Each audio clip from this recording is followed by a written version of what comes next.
কি সূর্য তাদের জন্যও সূর্য তারার দুইটা চোখে পাওয়ার নাই, আলো নাই, সূর্য তারার জন্যও ওঠে। চোখ দিয়া যারা দেখতে পারে সূর্য তাদের জন্যও ওঠে, চোখ দিয়া যারা সূর্যের আলো দেখতে পারে না সূর্য তাদের জন্যও ওঠে। ঠিক না? আল্লাহর আউলিয়ার ক্ষেত্রে কথা এইরকম, ওলি যারা মানে কপালে আছে মানবে তারা তো মানেই, কিন্তু যারা মানে না কপালে নাই ওলি তাদের জন্যও ওলি। এরকম না যে হযরত মুহাম্মদ সাল্লাল্লাহু আলাইহি ওয়াসাল্লাম শুধু আমাদের জন্য নবী, আবু জাহেলের জন্য নবী ছিল না, বিষয়টা এরকম না। নবী আবু জাহিলের জন্যও নবী ছিলেন। এখন ঠিক না? আমরা মানছি কারণে আমাদের নবী, উনি মানলে নবী উনারও হয়ে যাইতো, তবে উনি আবার মাঝে মধ্যে মানতো, এটা আবার টেলাত পরে মানা করে। মক্কায় একটা উটের বাজার জমতো, দেখবেন আপনারা গরু ছাগল মহিষের বাজারগুলা তরকারির বাজারের মতো প্রতিদিন বসে না। প্রতিদিন বসে? সপ্তাহে একদিন। এদিক দিয়ে সাজনপুরের বাজার বলেন, ওই দিক দিয়ে শিমুলকান্দি বা করগা যে বাজারগুলা আমরা চিনি আমাদের আশেপাশে, এগুলা কি প্রতিদিন বসে না সপ্তাহে একদিন? সপ্তাহে বসে। মক্কায় একটা উটের বাজার জমতো, তো ওই বাজারে একদিন আরাশি গোত্রের একটা লোক, আরাশি বংশের একটা লোক একটা উট নিয়ে আসলো। উটটার হৃষ্টপুষ্ট, খুব দামি উট, এই জন্যে কাস্টমার সহজে কাছে যায় না, কারণ যার পকেটের অবস্থা বেশি ভালো না সে তো নিজে জানে। আপনার পকেটের অবস্থা আমি না জানলে আপনার তো জানা আছে, কথা কোন ঠিক না? তো পকেটের অবস্থা যার বেশি ভালো না তারা ওই উটের কাছে যায় না। কিন্তু একজন গেল, উট জিজ্ঞাসা করলো বিক্রি করবেন? বিক্রেতা বলল বিক্রি করার জন্যই তো নিয়ে আসছি, তো কত বেচবেন? 500 দিবেন। আমরা কই টাকা, তারা কয় দিরহাম, দিনার, রিয়াল। রিয়াল এগুলা এখন আধুনিকতার সাথে মিশে আছে। দিনার দিরহাম এগুলা হাদিসের হিসাব, হাদিসের হিসাব। তো 500 চাইলো। কত? 500। উটের মালিকের কাছ থেকে তিনি দড়ি হাতে নিলেন। এখন যেটা দায়িত্ব খরিদ্দারের, টাকা পয়সা বুঝাইয়া দিয়ে উট বাড়িতে নিয়ে যাবেন, কিন্তু উনি টাকা পয়সা বুঝাইয়া না দিয়েই উট লইয়া রওনা দিছেন। টাকা পয়সা বুঝাইয়া না দিয়েই উট লইয়া রওনা দিছেন। সিরাত বিশ্বকোষ কিতাবে আমি গত রাত্রে পড়ছি, নবীজির জীবনী সিরাত বিশ্বকোষ, পৃষ্ঠা সংখ্যা 6000-এর উপরে। আলহামদুলিল্লাহ। কয় হাজারের উপরে? 6000-এর উপরে। রাসূলুল্লাহর জীবনী আমি আপনি লেখকরা কি লিখবেন? রাসূলুল্লাহর জীবনীর রাইটার হচ্ছেন স্বয়ং আল্লাহ, এবং লিখে দিয়েছেন লা রাইবা ফি, কোনো সন্দেহ যেমন কোরআনে নাই নবীর জীবনেও নাই। কোরআনে যেমন কোনো ভুল নাই নবীর জীবনেও কোনো ভুল নাই, কল্পনাও করা যায় না। আপনারা জীবনী পড়েন, পড়বেন, আরো লেখা হবে। তবে জীবনী অন্যান্যদের শুরু হয় রাজনৈতিক, সামাজিক, বড় হওয়ার পরে, বিবাহ হওয়ার পরে, বিভিন্ন কর্ম অনুষ্ঠানে যোগদানের পর থেকে। কিন্তু আমার আপনার নবীর জীবনী যদি আপনি পড়তে যান, পড়তে হবে আলমে আরওয়া থেকে। যেরকম সুবহানাল্লাহ, কোত্থেকে? আলমে আরওয়া থেকে পড়তে হবে, না হয় জীবনীর আসল কিছু পাবেন না। যাক, ওই দিকে না গেলাম। উট হাতে নিয়ে বাড়ির দিকে রওনা দিল। উটের দাম পরিশোধ করে নাই। যেরকম পরিশোধ করে নাই। আরাশি বংশের লোক বাজার কমিটির কাছে বিচার দিলেন, আপনার এই বাজারের মধ্যে কি আইন কানুন নাই? ওই বাজার কি কমিটির নিয়ন্ত্রণে নাই? বাজার কমিটির লোকেরা জিজ্ঞাসা করে, আরাশি বংশের লোক তুমি কমিটি নিয়ে কথা বলো কেন? যে কমিটি নিয়ে কথা বলি এই জন্যে, 500 টাকা উট বিক্রি করলাম, 1 টাকাও দিল না, উট নিয়ে যায়। টাকা চাইলে টাকার বদলে মাইর দিতে আসে, কেমন কাণ্ড!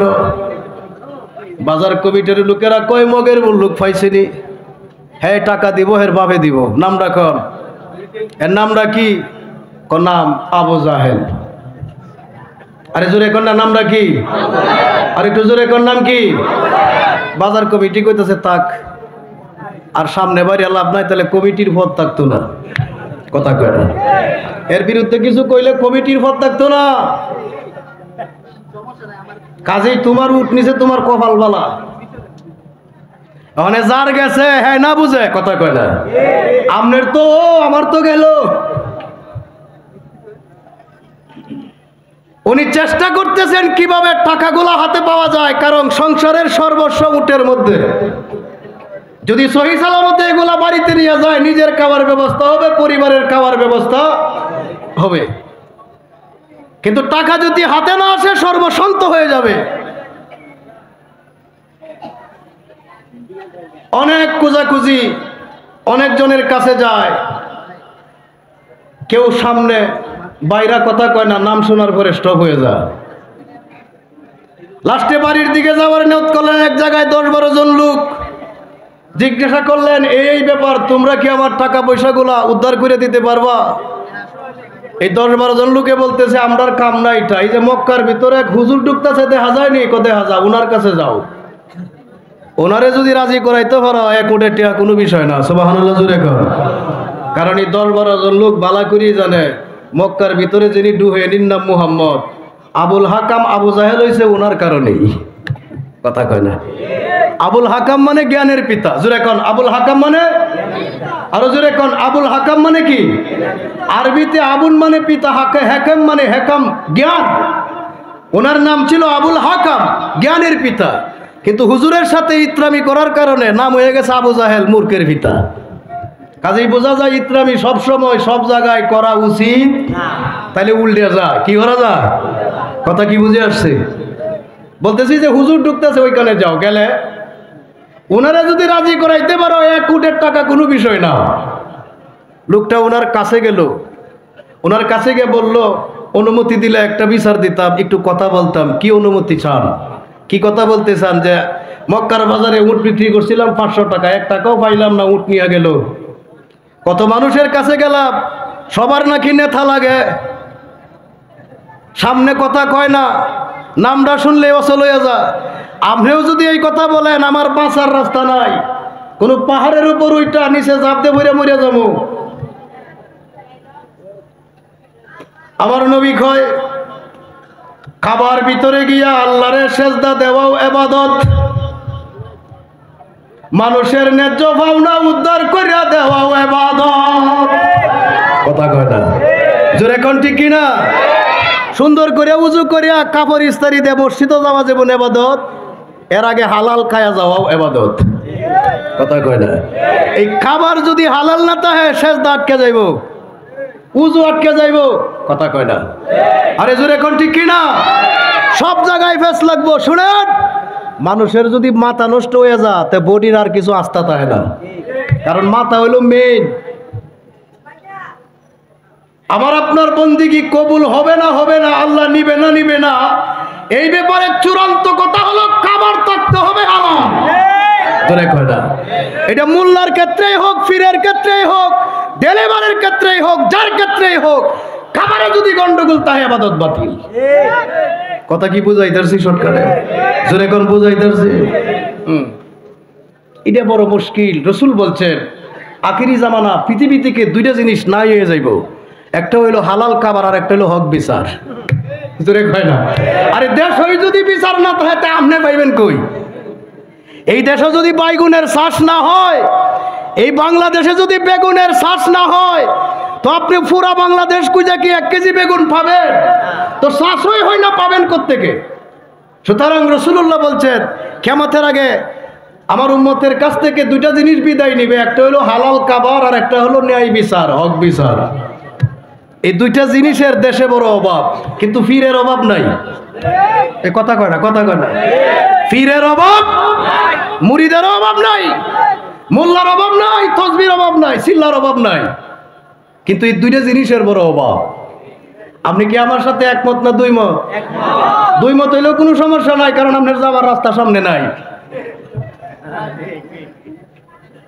ইব্রাহিম নবী আল্লাহর কাছে দোয়া করলেন মালিক 40টা 50টা 90টা সন্তান চাই না রে রব্বি হাবলি মিনাস সালিহিন সন্তান যদি তোমার কলিল রে দিবা একটা সালেহ সন্তান দিবা নেক সন্তান দিবা একটা ভদ্র সন্তান দিবা একটা সভ্য সন্তান দিবা এমন সন্তান দিবা বাবায় হাতে ছুরি নিয়ে পুতরে কইব শুয়া যা জবাই করুম।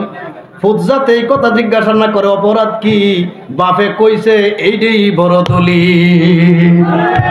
সুবহানাল্লাহ জোরে কয় না? আপনারা কুরবানি দিবেন দেন, কুরবানি না দিলে কি দিবেন? তবে কুরবানির ক্ষেত্রে বেসিক কথাগুলি ইমাম সাহেবদের দায়িত্ব আপনাদেরকে বলা, বক্তাদের দায়িত্ব আপনাদেরকে বলা, আপনার দায়িত্ব মান্য নেওয়া, পালন করা।